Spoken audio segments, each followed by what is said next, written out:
This video is for entertainment purposes only, and I'm not telling anybody this is what you should do. This is what I do when I hear that somebody took their car to an auto parts store and they said, oh, your battery's just fine, you need a new alternator.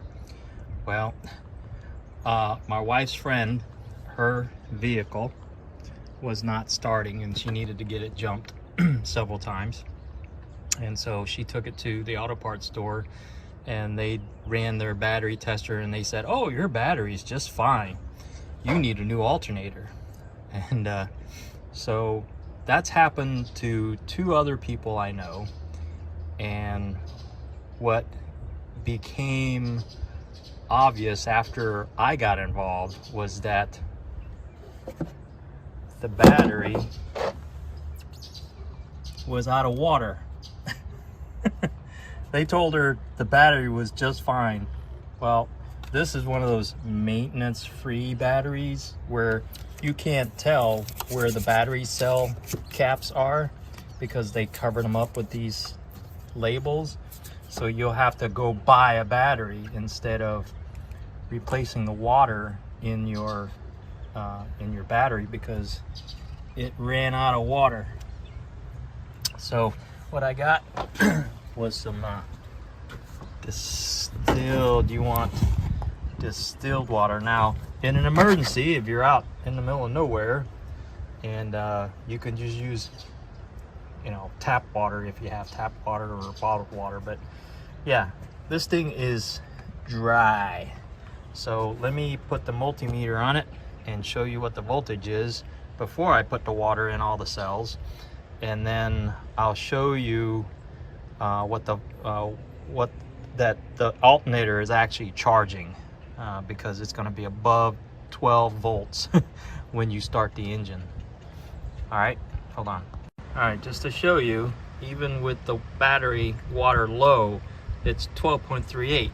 So if the alternator is bad when I start the engine, after I, of course, fill it with water, if it's no higher than 12.39 volts, then yeah, the alternator's bad. But if it goes up to 13 or 14 volts, then no, the alternator's not bad. So whenever I hear that somebody took their vehicle and somebody told them the alternator's bad, I check to make sure that the water level in the battery is good. So let me fill it up with water and be back. The other thing that causes people to not be able to check their batteries that they know of is this stupid cover on the battery. Cars have been made for centuries, well, decades, without this stupid cover. I don't know why this stupid cover is on the battery, but I actually had to take the battery terminals off just to get this stupid cover off. Why? Here's the second cell, bone dry. Cell number 3, same thing. Just to document for record purposes. By the way, I put the water into this container because it's got a little nozzle, and so far, from all the way full to about, I don't know, almost half a bottle was what was in the first 2 cells that the water was needed. So see how much water this battery is missing after I fill it all up. From the label down was how much water cell number 3 took. Just a little water. 4, 5, 6. Yep. Same thing. So far, it's taken 700 milliliters of water. So I'm gonna fill it back up again, and cell 4 is at level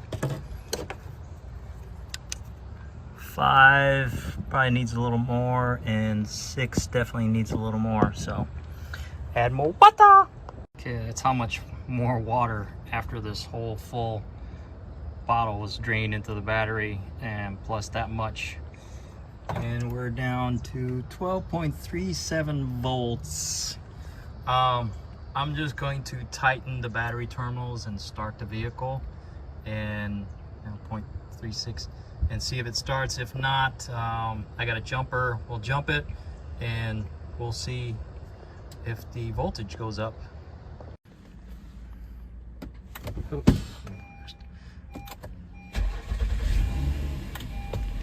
She starts. Let's go look at the voltage.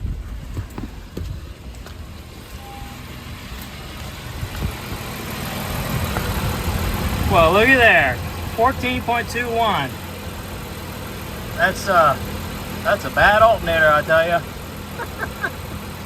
So, again, not telling you to do what I do, but if I ever went to an auto parts store and they told me my battery was bad, or my battery was fine and I need a new alternator, I'm gonna check the water in my battery.